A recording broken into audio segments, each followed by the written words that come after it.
And hey folks, me again, back again with another video today. I'm reacting to the odd but brilliant horror film. So hope you enjoyed the video. Like, subscribe, follow me on TikTok and Discord, and enough chit chat. Let's begin, shall we?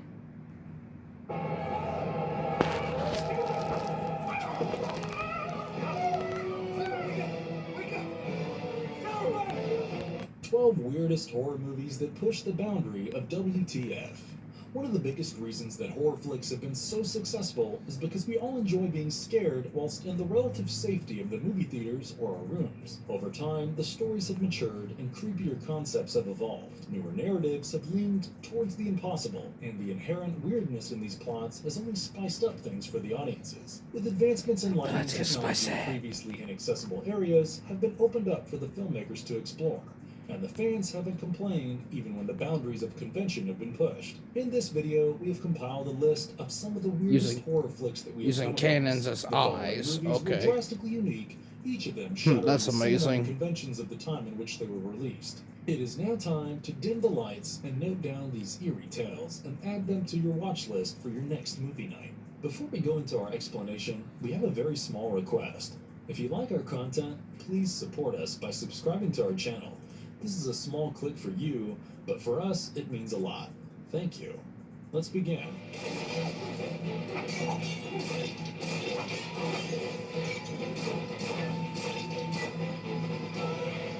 Tokyo Gore Police, 2008.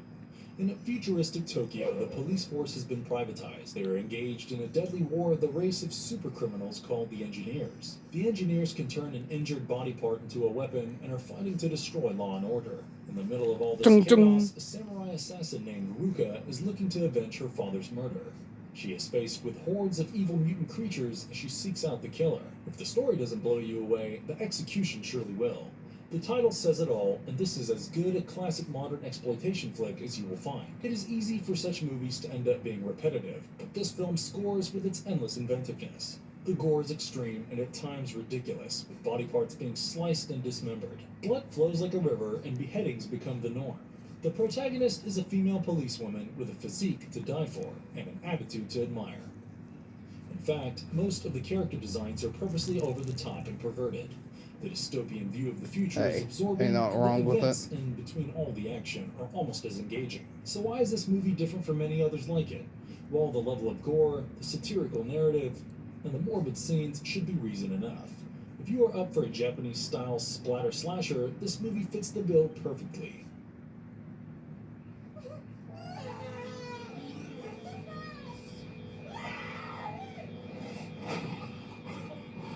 The Lure, 2015. A family of musicians comes across two mermaids, Silver and Golden, and once they assure them they intend to cause no harm, the two are recruited into a cabaret. However, the sisters' differences are soon revealed.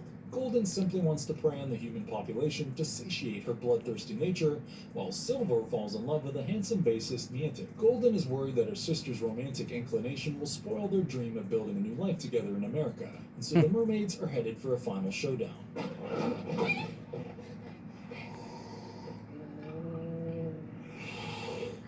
This is a relatively unknown and criminally underrated Polish film which mixes the genres of horror and fantasy drama. The movie is fairly erotic, and Horror the and two fantasy ladies put together. absolutely steal the show with their alluring presence. Over 2,000 girls were tested for the roles, so it is no surprise that the ladies who were finally selected were simply perfect. The visual appeal is remarkable, and we're not just talking about the topless woman. The film has an enchanting, surreal color scheme that is almost poetic at times. Add this to the engaging musical score, and you will notice the movie's likeness to an opera. Underneath the simple storyline, the movie delves into deeper themes, such as heartbreak and exploitation. For a low-budget film, the special effects are nothing to complain about.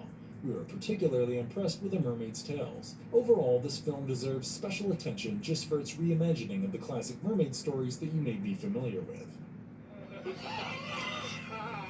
Let me give you a hand, Bill. Society, 1989. Bill Whitney lives with his high society family, but grows increasingly suspicious about their activities. His parents are pretty indifferent towards him, but are always splurging on his sister. He has some evidence to suggest that they might be a part of a murderous orgy, and their behavior is too strange for comfort. When Bill eventually discovers the horrific truth about his family, he is in for the shock of his life. Get off here! Why? Why are you guys doing this to me, huh? Don't be so paranoid. Wait, This Brian Usna movie is a cult classic and one of the most shocking things you will come across. The movie is essentially a social critique on the domination and exploitation perpetrated by the rich upper class on poorer sections of the society. However, Usna took the metaphor a bit too literally and put on a show that will leave you terrified. The narrative relies heavily on suspense, playing on the growing paranoia in the film. Eventually, it all boils down to a kind of surreal absurdity that you wouldn't imagine in your worst nightmares. Seldom has body horror been so disturbing, and the visions of contorted bodies and other strange occurrences will haunt you for a long time. Hey, we all like come. to be The makeup by disturbed. special effects wizard Screaming Mad George deserves a lot of praise, allowing for climactic moments involving mutilated body parts and bodily transformations. The use of latex and slime worked wonders for this movie, giving it the typical old school look. The film was a revelation in the world of body horror, and if this isn't pushing the boundaries, we don't know what is. Don't worry, it's just an ad. he is. It's just an ad, people. The best days start here because the ones Don't you worry, I'll skip it. with SPF that's finally safer, cleaner, and just We don't know what is.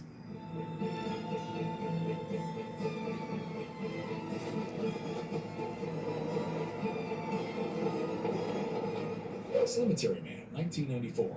For some strange reason, the dead are rising from their graves in a cemetery. These flesh-eating zombies are taken care of by Francesco, the cemetery Zombies. custodian. However, he has grown tired of killing them all because they just keep reappearing. The politicians he complains to do not pay much attention to his problem. The situation Politicians worsens don't give when a rip. Francesco falls in love with a woman whose husband has recently passed. Their romance is tragically interrupted by the vicious zombies, and the chaotic situation leaves Francesco in quite a jam. If you watch this movie, you will realize why people hail the Italian director Michele Soavi as one of the most imaginative creators in the country. This enjoyable zombie comedy delivers a smashing hit with a hilarious story of a cemetery caretaker who has to deal with the dead rising from their graves. It is easy to confuse such an effort with more trashy and meaningless narratives, but this movie is unique because of the dark humor and weird characters that it introduces. No, please don't. He's only eating. Move, son. Mind your business. I shall be eaten by a... Yes, in some ways, it's a schlocky zombie movie that panders to the gorehounds, but there's so much more to it than that. The thought-provoking materials combined with the aesthetics and a surprising amount of intellect to give something that will leave you thoroughly impressed. The unorthodox approach is commendable, and as the zombie effects become weirder by the minute, the levels of fun rise exponentially. The gory bits in the movie are purposely made to look absurd, and instead of being pretentious, the film thrives in its own artistic creativity, throwing in some entertaining I see. exploitation carnage for good measure. If only modern horror films could recreate the magic scene here. Nope. I wish they would take Please step notes. aside and let me go. Stop. Stop it. Guy with a wolf's head. 2014. A struggling videographer, Aaron, gets an assignment in a remote location. His client, Joseph, claims to have a fatal brain tumor and expects to die before his pregnant wife delivers their baby. So he wants Aaron to film a video diary for the unborn child. What was supposed to be an emotional and creative project soon starts to turn weird. Joseph's behavior raises a few suspicions about his mental stability, and when Aaron realizes the extent of Joseph's problems, he returns home. Let me get my car towed. Home. However, he soon begins to receive strange items in the mail, and Aaron realizes that he is being stalked. The climax comprises a spine-chilling twist of events, which make this found footage-style movie a must-watch for all horror fans. Hello? It is all fun and games until a horror flick turns out to be pretty realistic, and everything that happens in this film could easily happen in real life. True to its title, this movie will creep you out with its classic combination of horror and drama. The narrative doesn't resort to gore even once, and yet the film proves to be more disturbing than some of its gory counterparts. There are some severe jump scares with precious comical elements that will help you calm your nerves in between. The director, Patrick Bryce, is definitely one to watch, and the performances by Bryce and Mark Duplass take the movie to a whole new level. Found footage-style scenes work wonders for the story, and this film redefines the psychological horror as we know it. If the climax doesn't shock you, you're probably a robot. Watch out.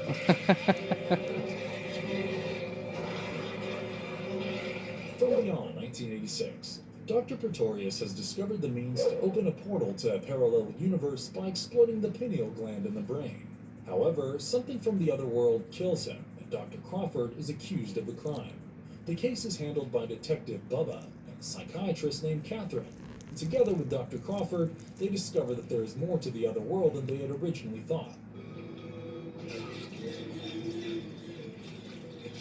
Looking beyond our regular perceptible reality might just have some serious side effects. For those who have watched and loved Reanimator, a project worked on by director-producer duo of Stuart Gordon and Brian Usna, this will be an incredibly exciting prospect. The team doesn't disappoint here, coming together for a hysterically entertaining gooey exploitation flick adapted from a Lovecraft work. Usna and Gordon take one of his outrageous tales and turn it into a classic 80s B-movie the way that only they can. The casting of Jeffrey Combs and Scream Queen Barbara Crampton added to the camp feel of the movie. But what set it apart from the others is the brilliant design of the otherworldly creatures. From deadly flying eels to nasty slimy creatures, this movie is sure to drive you to the edge of insanity. The movie disturbs and amuses at the same time. We absolutely lost it when Dr. Crawford mutated into a bald, brain-eating zombie. If you fancy a wild joyride into the crazy world of Lovecraft, take it from us. There's nobody who does it better than these two.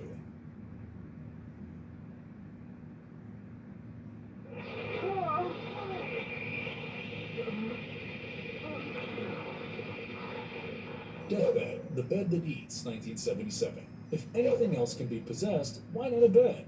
This movie tells the story of a demon who fell in love with a woman. He conjured up a bed to make love to her, but she died during the act. In his sorrow, the demon's tears of blood make the bed come to life. Every 10 years, when the demon wakes up from his rest, the bed is gifted with the magical power to consume humans. The deadly pieces of furniture changes hands from one owner to another, but the fate for the unfortunate folks using it remains the same.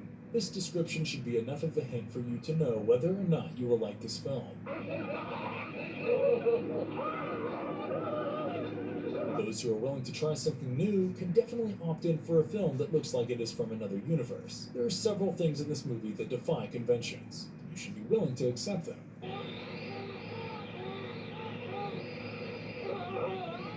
The dialogue, for example, is like no other, and the characters are often seen communicating telepathically with each other.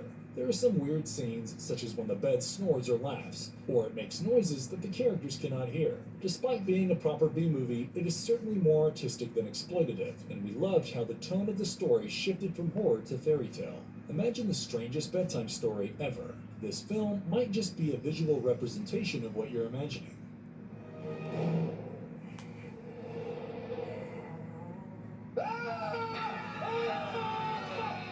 Ed Milo, 2013.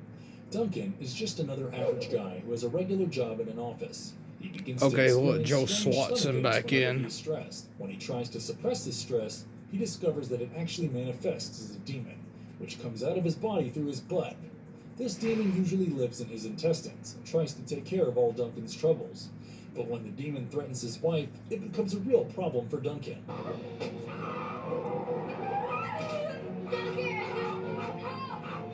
If all morals could be introduced using such funny stories, learning them would be awesome. The film actually pushes a strong message on the importance of letting out your inner demons, and not allowing stress to get the better of you. There are some adorable moments in this movie, and the childish humor is often pretty funny. Milo is a cute little demon, and by the time the movie ends, you may wish you had one of your own. The gory bits are a bit cheesy and often too extreme, but we didn't mind. Practical effects are used rather than CGI, making the film feel like a nostalgic throwback to the 80s, a time of brilliant creatures like the Critters and Gremlins. Overall, this movie is in a different league altogether. If you haven't watched it already, do give it a try.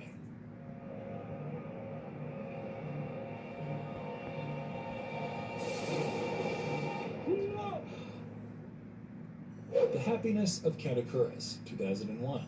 The Katakuris are a family of failures who buy a large old house near Mount Fuji. They decide to try their luck with a bed and breakfast and convert their property into an inn. However, visitors are rare, and worse still, when they do come to stay, they end up dead under mysterious circumstances. Some commit suicide, some die by accident, and others are simply murdered. To avoid trouble, the Katakuris simply bury the bodies in their backyard. But soon the bodies pile up as no guest in their inn ever makes it to the morning and lives. Buried under their own lies and fear, the family's paranoia builds when the divorced daughter of the clan falls in love with a U.S. naval officer, and he starts to unravel the mysteries of the house. The findings will leave you baffled. This Japanese film is a unique combination of horror, comedy, and musical drama that we strongly recommend to anyone with a good sense of humor. This is one of the weirdest movies you will come across, and it manages to hold your attention without resorting to disturbing moments of extreme violence. The first few minutes of this movie play out in claymation, and you must watch it with an open mind. The songs are meant to be silly and dramatic, but they are simply hilarious. At the risk of revealing spoilers, there are zombies in this film as well. The goofy and creepy tale will captivate you. And for us, this is filmmaking at its best. Have you ever imagined a death musical? Well, here's one, and considering all the entertaining elements the film has to offer, we had to make it a part of our list.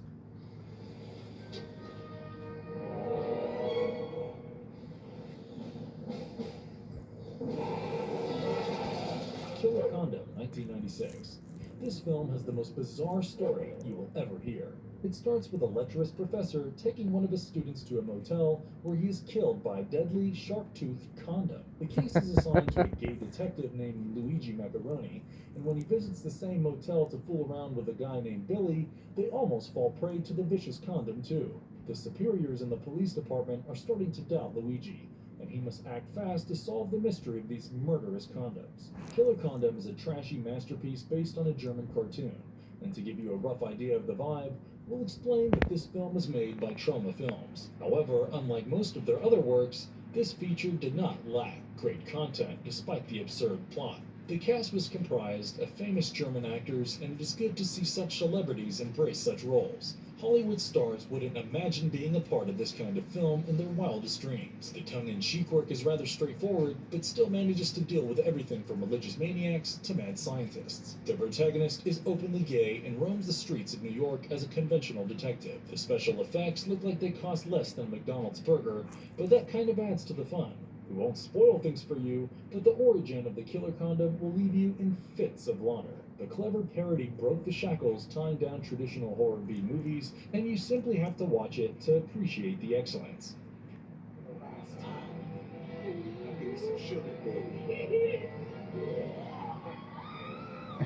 Well, if that sounds familiar. Ginger Dead Man, 2005. A psychotic Ginger killer Dead sentenced Man. to death Never is sent seen to it. the electric chair after a young lady testifies against him. One night, when the girl is baking a gingerbread cookie, it somehow comes to life. The deceased killer's spirit is possessing it. It becomes a murderous gingerbread monster that is determined to get his revenge on the woman who caused his death. Will the young lady manage to survive the evil gingerbread? There is something about Charles Band as a director that makes you expect something special when you watch his films. He doesn't disappoint here with the ridiculous story of a gingerbread monster. Now, before you start bashing us, let us admit that this is no classic. If you're looking for a genre-defining classic, this isn't the film to watch. But who said that a trashy movie could not be fun? Each moment of this film twists the plot in a new direction, and the cheap special effects wonderfully brings it all to life. We were in love with the entertaining climax that somehow left room for a remake. Gary Busey gave an impressive performance despite the challenging role, and whilst this might not be the greatest project he has ever been a part of, he certainly poured his heart out for the film. This movie definitely pushed the boundaries of trashy filmmaking, and it was a treat for B-movie lovers. We loved watching an adorable evil gingerbread on a rampage, and if that's not your cup of tea, there are always films like The Conjuring to entertain you.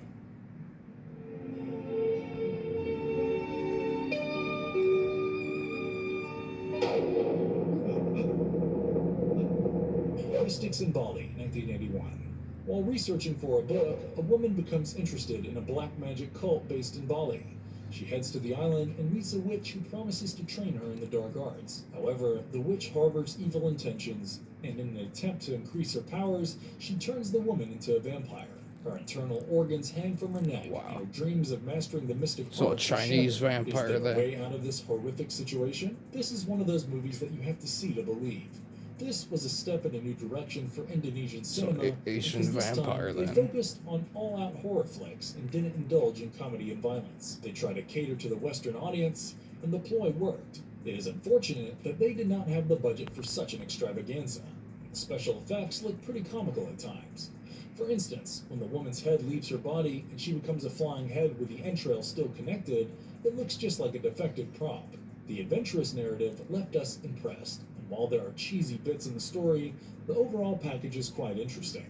This gruesome Indonesian horror flick deserves a shout out for daring to differ, and it is a movie that you could watch multiple times without getting bored. And if you liked our content, Hope y'all enjoy. Like, subscribe, follow me on TikTok and Discord. And yes, go check out Marvelous videos, and I'll see you next video.